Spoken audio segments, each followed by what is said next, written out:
They told him not to wake her up. They told him she was a monster, but Theo Faber didn't listen. Welcome back to Stories with Consequences. This is The Silent Patient, Episode 2. In the previous episode, we witnessed the crime. Alicia Berenson, the famous painter who ended her husband's life and then refused to speak.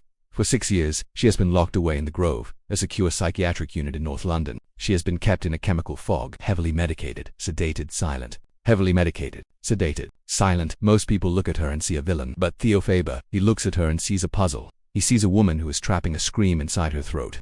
Theo has just secured a job at the Grove. He has entered the building. He has seen the decay. And now, he is about to make a decision that will change everything. He decides that the only way to cure her is to wake her up. He wants to take away the drugs. He wants to strip away her defenses. He wants to take away the drugs. He wants to strip away her defenses, but he forgets one simple rule of nature. If you wake up a sleeping tiger, you have to be ready for the teeth. If you wake up a sleeping tiger, you have to be ready for the teeth. The Grove is not a modern hospital. It is an old, Victorian building. It is underfunded and falling apart. There are rumors the government is going to close it down. This creates an atmosphere of fear among the staff. The man in charge is Professor Lazarus. Lazarus is an old-school psychiatrist. He believes in medication, not conversation.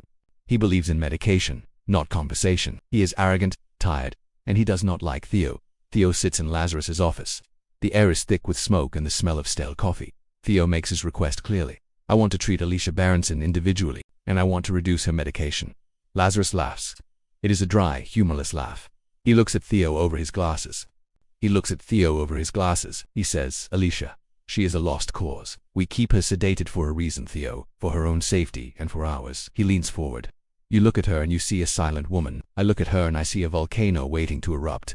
6 years ago, she was violent, extremely violent. 6 years ago, she was violent, extremely violent. If you lower the dosage, you are inviting that violence back. But Theo is stubborn. He argues his case. How can she speak? Theo asks. If she cannot even think. How can she speak? Theo asks. If she cannot even think. She is drooling. She is sleeping 16 hours a day. We are not treating her. We are just storing her reluctantly. Lazarus agrees, but he gives Theo a warning. Fine, you have 6 weeks. Fine, you have 6 weeks. If she doesn't speak by then, or if there is any sign of trouble, we put her back on the heavy dose and you will be fired. The deal is made. The clock starts ticking. You will be fired. The deal is made. The clock starts ticking. Theo begins his work. But first, he has to navigate the politics of the Grove. He meets Yuri, the head nurse. Yuri is different from Lazarus. He is kind, gentle, but also realistic. He warns Theo about the reality of the ward. It is not just Alicia you have to worry about, Yuri says. It is the place itself. The Grove is filled with lost souls. There is Elspeth, an older woman who wanders the corridors, whispering strange things to the walls. There is Elspeth, an older woman who wanders the corridors, whispering strange things to the walls. There are the guards who watch everything on CCTV, bored and aggressive. The atmosphere is heavy, claustrophobic. Theo gives the order. Alicia's medication is reduced, not all at once, but slowly, day by day. Theo watches her closely. Not all at once, but slowly, day by day. Theo watches her closely. At first there is no change. She sits in the common room, slumped. But after a few days, something shifts. The fog begins to lift. Her posture changes. She sits up straighter. Her eyes, which were once glassy and empty, start to focus. She stops drooling. She starts to look around the room. She sits by the window, staring at the rain falling on the London streets. She looks incredibly lonely. Theo watches her from across the room. He feels a strange connection to her. He remembers his own childhood, hiding in his room, afraid of his father's anger. He knows what it feels like to be voiceless. He whispers to himself, I know what you are feeling. I can help you. He whispers to himself, I know what you are feeling. I can help you. But he is making a dangerous mistake. He is assuming that she wants to be helped. He is projecting his own feelings onto a woman who might be something else entirely. The day arrives. The medication is worn off. It is time for the first one-on-one session. The therapy room is small. White walls, no windows. Just 2 chairs and a small table. And a red panic button right next to the door. Yuri brings Alicia in. She walks slowly. And a red panic button right next to the door.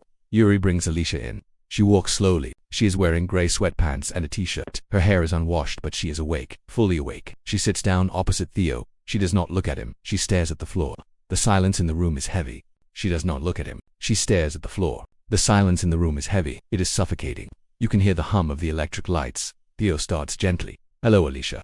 My name is Theo. I'm your new psychotherapist. Silence. Alicia does not move. Silence. Alicia does not move. I know you can hear me. I know you are in there. Silence. I know you are in there. Silence. Theo tries a different tactic. He talks about her art. He talks about the heat wave. He tries to find a spark, but she remains like a statue. He talks about her art. He talks about the heat wave. He tries to find a spark, but she remains like a statue. Then Theo pushes harder. He decides to address the crime directly. I want to help you understand why you did what you did. I want to help you understand why you hurt Gabriel. At the mention of her husband's name, Alicia freezes. Slowly, very slowly, she lifts her head. She looks directly at him. Her eyes are not empty anymore. They are burning.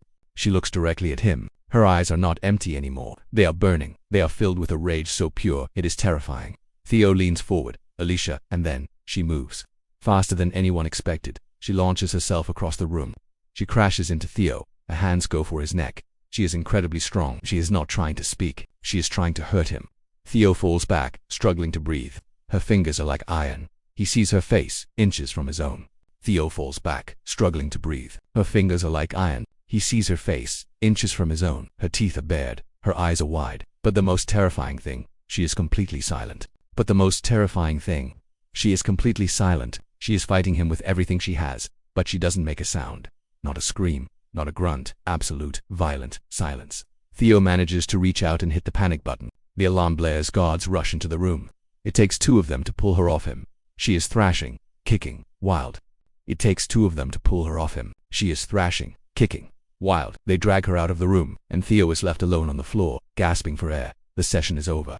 Alicia is taken back to her room and heavily sedated again. Professor Lazarus is furious. He calls Theo into his office. "I told you," he yells. "She is a monster. She is dangerous." But Theo is in the bathroom looking at the red marks on his neck in the mirror. He is shaken. His hands are trembling, but he is not defeated. In fact, he looks excited. Why? Because she reacted. She isn't a vegetable. Why? Because she reacted. She isn't a vegetable. She isn't gone. She is in there and she is angry. He touched a nerve. He proved that underneath the silence, there is a fire burning. He looks at himself in the mirror and says, "I am going to save her." But he cannot get answers from her yet. It is too dangerous. So, he needs a new plan. If she won't speak, he will have to speak to the people who knew her. Thanks for watching episode 2. In the next episode, Theo leaves the hospital to play detective. He tracks down Alicia's family, and he discovers that the golden couple wasn't so perfect after all. Subscribe and turn on notifications. The investigation is just beginning.